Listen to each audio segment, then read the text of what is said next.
Bismillahirrahmanirrahim. Assalamualaikum warahmatullahi wabarakatuh. Baik, kita lanjut kembali untuk pembahasan mengenai cairan yang digunakan dalam praktek kebidanan. Nah, pada bagian kedua ini kita akan membahas tentang balance cairan dan menghitung tetesan infus. Ini adalah kebutuhan cairan tubuh ya, jadi kebutuhan air dan elektrolit itu ditentukan oleh berat badan ya. Nah, untuk bayi dan anak, perhitungannya adalah yang pertama untuk bayi dengan berat badan sampai dengan 10 kg.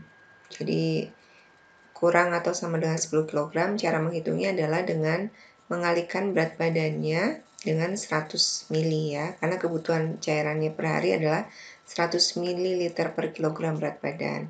Nah, karena umumnya berat badan sekian itu adalah kisaran ya kurang dari setahun atau bahkan ada yang 6 bulan berat badannya 10 kilo ya. Jadi kalau kebutuhannya baru dipenuhi dari ASI ataupun susu formula ataupun campuran ya antara ASI perah dan susu formula ataupun ASI secara langsung, ini cara menghitungnya sekian ya.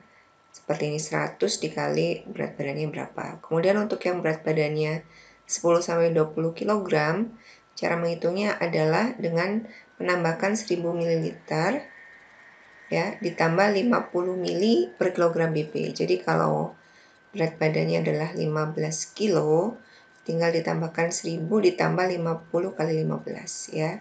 Tuh. Ini untuk di atas 10-20 kilo. Kemudian yang lebih dari 20 kg, jadi mulai 21 kilo ke atas, itu cara menghitungnya adalah 1500 ditambah 20 ml per kilogram berat badan ya ini. Sedangkan untuk kebutuhan kaliumnya pada bayi dan anak adalah 2,5 ml ekuivalen per kilogram berat badan per hari. Kemudian untuk kebutuhan natriumnya adalah 2-4 ml ekuivalen per kilogram berat badan per hari. Nah, untuk orang dewasa kebutuhan cairannya adalah 30-50 ml per kilogram berat badan per hari ya. Jadi katakanlah kita ambil kebutuhan yang paling tinggi ya, yaitu 50. Kalau berat badannya usia dewasa 30 tahun misalnya, berat badannya 60 kilo, tinggal dikali 50 berarti sekitar 3000 ml atau 3 liter ya. Tuh. Kemudian untuk kebutuhan kaliumnya 1-2 ml ekuivalen per kilogram BB per hari. Untuk natriumnya 2-3 ml ekuivalen per kilogram BB per hari. Nah, ini contoh menghitung kebutuhan cairan tubuh ya. Jadi berapakah kebutuhan cairan pasien pada anak dengan berat badan 30 kilo? Tadi menggunakan rumus yang mana? Nah, ini ya. Yang bawah.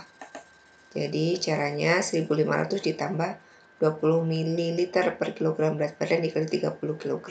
Jadi 1500 tambah 600, kira-kira 2100 ml per hari ya. Ini untuk anak dengan berat badan 30 kg. Tuh. Nah, selanjutnya kita akan membahas tentang balance cairan ya. Jadi balance cairan ini merupakan hasil dari pemantauan terhadap cairan yang masuk dan cairan keluar dari dalam tubuh selama 24 jam ataupun bisa dihitung per jam. Jadi keseimbangan cairan ini cara menghitungnya adalah dengan cara mengurangi cairan masuk dengan cairan yang keluar ya. Cairan masuk atau input, cairan keluar atau output. Nah, cairan masuk ini bisa makan, minum. Jadi makanan juga mengandung cairan ya. Minum, kemudian pemberian terapi cairan ya, melalui infus dan obat-obatan ini juga bisa dihitung. Nah, untuk cairan yang keluar ini dibedakan menjadi dua, yaitu cairan yang dapat diukur dan dilihat, berupa urin, feses, dan cairan muntahan ya. Dan yang tidak dapat diukur ya, jadi tidak dapat diukur ini biasanya adalah hasil dari metabolisme ya. Misalnya adalah uap pernapasan, keringat, itu kan tidak bisa dihitung. Jadi kita menghitung menggunakan rumus IWL ya, Invisible Water Loss. Untuk cairan keluar ini ya menambahkan dengan perhitungan IWL. Jadi untuk cairan keluar nanti kita menambahkan cairan yang keluar dapat diukur plus IWL-nya. Baik, selanjutnya kita akan membahas mengenai invisible water loss ya. Jadi apa itu IWL? Nah, IWL di sini merupakan kehilangan cairan ya secara terus-menerus. Jadi ya hasil dari metabolisme dapat melalui evaporasi dari tractus respiratorius ya, di dalam pernapasan dan difusi melalui kulit ya, keringat ya, dengan jumlah normal kira-kira 700 ml per hari. Nah, kehilangan cairan ini sangat sulit diukur ya, jadi memang tidak bisa diukur ya, sangat sulit. Untuk jumlah pasti dari kehilangan cairan ini juga tidak dapat terukur ya, tetapi bisa diperkirakan ya, antara 40 ml sampai dengan 80 ml per hari pada rata-rata orang dewasa tanpa komorbiditas, maksudnya adalah tanpa adanya penyakit yang menyertai ya. Nah, invisible water loss merupakan komponen yang sangat penting ya dalam keseimbangan cairan dalam tubuh, dan ini perlu dipantau secara terutama adalah untuk pasien-pasien yang sedang dalam perawatan. Nah, untuk perkiraan IWL dewasa yang pedas ya, jadi yang dirawat itu kira-kira 10 ml per kilogram berat badan ini dalam 24 jam. Kemudian yang mobile, maksudnya yang sehat ya, yang tidak dalam perawatan itu 15 ml per kilogram berat badan per 24 jam. Untuk anak IWL-nya adalah dengan mengurangi 30 dengan umur dalam tahun ya. Katakanlah 30 dikurangi umurnya 10 berarti 20 ya. Dikali mililiter per kilogram berat badan per 24 jam. Ya. Selanjutnya adalah bayi dan neonatus, IWL-nya 30 ml per kilogram BB per 24 jam. Ini kenapa lebih tinggi ya? Karena metabolisme bayi dan neonatus kan sangat tinggi ya.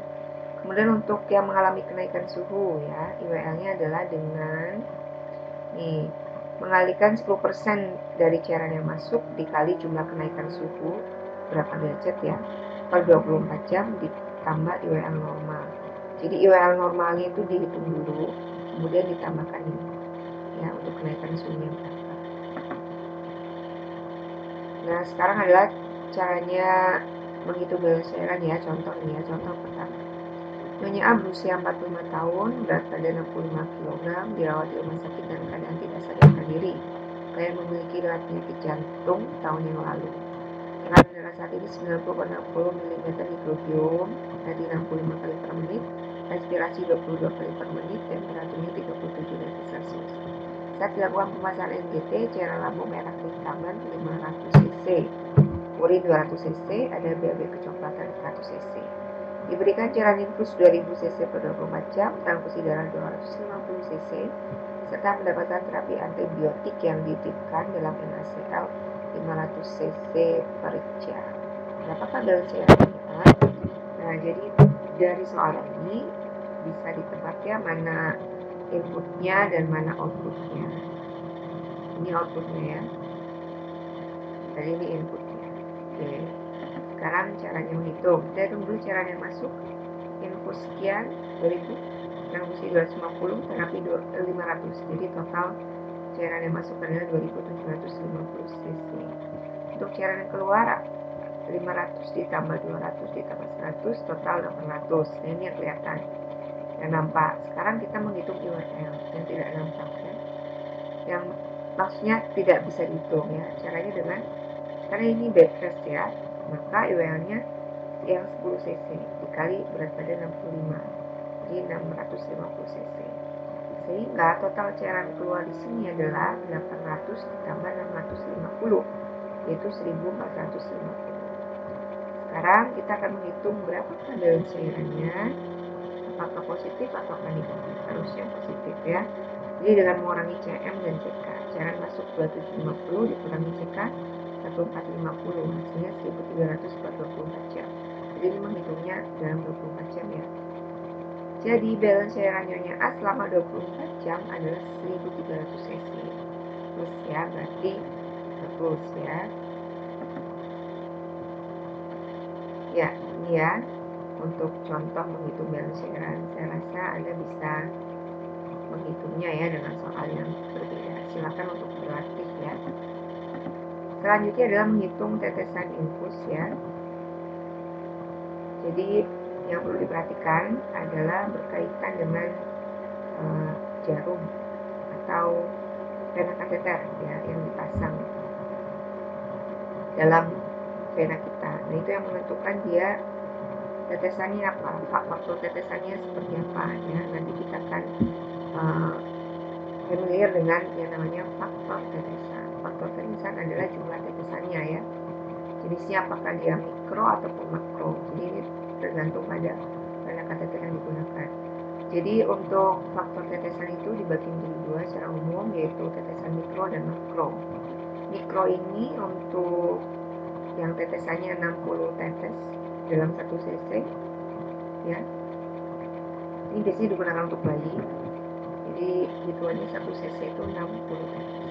Untuk tetesan makro ada 3 jenis ya, yaitu yang 1 cc nya 10 tetes, yang 1 cc nya 15 tetes, ini biasanya untuk transfusi, dan yang 1 cc nya adalah 20 tetes ya. Ini untuk yang vena kateter biasa ya. Jadi kita umumnya menggunakan yang 20 tetes ya, ini untuk pasien dewasa ya. Ini perlu Anda perhatikan. Jadi untuk tetesan makro kita umumnya menggunakan yang 20 tetes dalam 1 cc. Untuk transfusi menggunakan yang 15 tetes dalam 1 cc. Sorry, ini menitnya dihapus ya, bukan per menit tapi dalam 1 cc ya. Oke. Nah ini cara menghitungnya. Jadi ini yang perlu Anda perhatikan ya sebelum kita menghitung. Jadi satu klabot itu setara dengan 500 cc untuk klabot infus standar.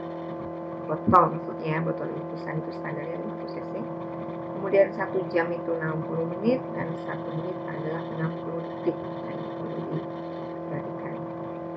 Nah, rumus yang saya tulis di sini, kalau Anda nanti membaca jumlah tetesan mikro atau makro, itu maksudnya adalah faktor tetesan ya. Jadi ini dia berapa? Kita apakah menggunakan yang 60, 10, 15 atau 20 ya. Ini maksudnya adalah faktor tetesan. Berapa jumlah tetesannya? Mikro atau makro ya. Oke, sekarang untuk caranya menghitung. Kira-kira kalau kita punya satu klabot infus harus dihabiskan dalam waktu 8 jam misalnya, tetesannya berapa ya? Ada itu sering ya. Nah ini cara menghitungnya. Jadi dengan cara mengalihkan jumlah cairan dikali faktor tetesan tadi dibagi lama infus per jam dikali 60 ya, karena kita menghitungnya tetesan per menit. Oke, silakan Anda cerna lagi, pahami lagi ya. Jadi kenapa dikalikan 60? Karena untuk menghitung berapa tetes dalam 1 menit maka dikali 60. 1 jam kan 60 menit ya. 60 di sini adalah 60 menit dalam 1 jam. Selanjutnya untuk menghitung lama infus berlangsung. Jadi misalnya kita sudah diberi advice nih, satu klabot itu tetesannya 30 tetes per menit. Kira-kira habis dalam waktu berapa jam ya? Nanti kita harus ganti klabotnya pada jam berapa ya? Nah, menggunakan rumus yang kedua. Jadi lama infusnya berapa jam ya? Ini satuannya jam, yaitu dengan cara mengalihkan jumlah cairan tadi ya, berapa tetesannya dikali jumlah tetesannya atau faktor tetesan, sorry ini ya, dikalikan faktor tetesannya, hasilnya dibagi tetesan infus per menit dikali 60. 60 di sini karena 1 menit adalah 60 detik. Oke, silakan Anda pahami lagi ya untuk menghitung berapa habisnya dalam satu klabot itu habisnya dalam berapa jam gitu ya. Ini cara menghitungnya. Oke, ini contoh pertama. Kasus seorang pasien sedang dirawat di rumah sakit karena mengalami dehidrasi dan saat ini membutuhkan cairan parenteral untuk perawatan. Advice dokter, berikan infus RL dengan tetesan makro standar dalam 8 jam. Tetesan makro tadi berapa? Ya, ada 10, 15, 20. Karena ini standar, maka kita menggunakan yang 20 tetes per menit. Jadi faktor tetesannya 20 tetes per menit. Berapa tetesan infus yang diperlukan dalam 1 menit, berarti berapa tetes per menit gitu ya. Ya. Cara menghitungnya, tetesan makro 20 tetes per menit TPM, satu pelabotnya 80 cc dan lamanya 8 jam. Nah, sekarang caranya menghitung jumlah tetesan infus. Tadi rumusnya jumlah cairan dikali faktor tetesannya dibagi lama infus dalam jam dikali 60. Jadi 500 kali 20 hasilnya berapa dibagi 8 kali 60 ya. 10.000 dibagi 480 hasilnya 20,8. Kita bulatkan ke bawah. Jadi dia perlu diberikan infus RL 20 tetes per menitnya ya, agar dia bisa habis dalam waktu kira-kira 8 jam ya. Contoh kedua, kasus seorang pasien sedang dirawat di rumah sakit ya, pos operasi. Saat ini membutuhkan cairan parenteral untuk perawatan. Advice dokter berikan infus RL 20 TPM, pemasangan pada pukul 8. Pada pukul berapa pelabot infus perlu diganti? Sebetulnya hampir sama dengan kasus sebelumnya ya. Oke. Jadi tadi faktor tetesannya kali ini standar, maka 20 tetes per menit. Kemudian satu pelabotnya banyaknya adalah 500 cc ya. Ini caranya menghitung untuk lama infusnya berapa jam ya. Jumlah cairan dikali faktor tetesan ini ya. Jumlah tetesannya dia mikro atau makro ya, disebut faktor tetesan. Oke. Dibagi tetesan infusnya per menit itu berapa, dia dosisnya berapa dikali 60 ya. Jadi 500 kali 20 hasilnya berapa dibagi 20 kali 60. Jadi 10.000 dibagi 1.200 hasilnya adalah 8,3 jam. Nah, cara menghitung 0,3 jam ini gimana? Dengan cara bukan berarti 30 menit, enggak ya. Jadi 0,3 dikali 60. Karena 1 jam 60 menit, maka 18 menit. Sehingga kira-kira ini nanti perlu diganti pada pukul kan lamanya 8 jam 18 menit. Tinggal pukul 8 ditambah 18 menit, sehingga pada pukul 16.18 kira-kira perlu digantinya. Baik, itu ya kira-kira bisa ya untuk menghitungnya, karena gampang ya. Ini yang perlu Anda perhatikan itu ini ya, faktor tetesannya ini juga ya, patokannya ini dan ini ya, tetesan mikro berapa, makro itu berapa. Jadi sekali lagi saya ingatkan, untuk tetesan makro standarnya adalah yang ini, 20 tetes dalam 1 cc. Kalau dia transfusi menggunakan yang 15 tetes ya. Jadi untuk yang 10 tetes ini yang vena kateternya nomornya besar ya, dan ini jarang. Oke, terima kasih. Nah, ini bersambung untuk pembahasan kita selanjutnya ya. Silakan Anda nanti di rumah setelah pembelajaran ini ya, untuk mengerjakan beberapa latihan ini ya. Untuk balance cairan nanti akan saya susulkan kemudian ya untuk tugasnya.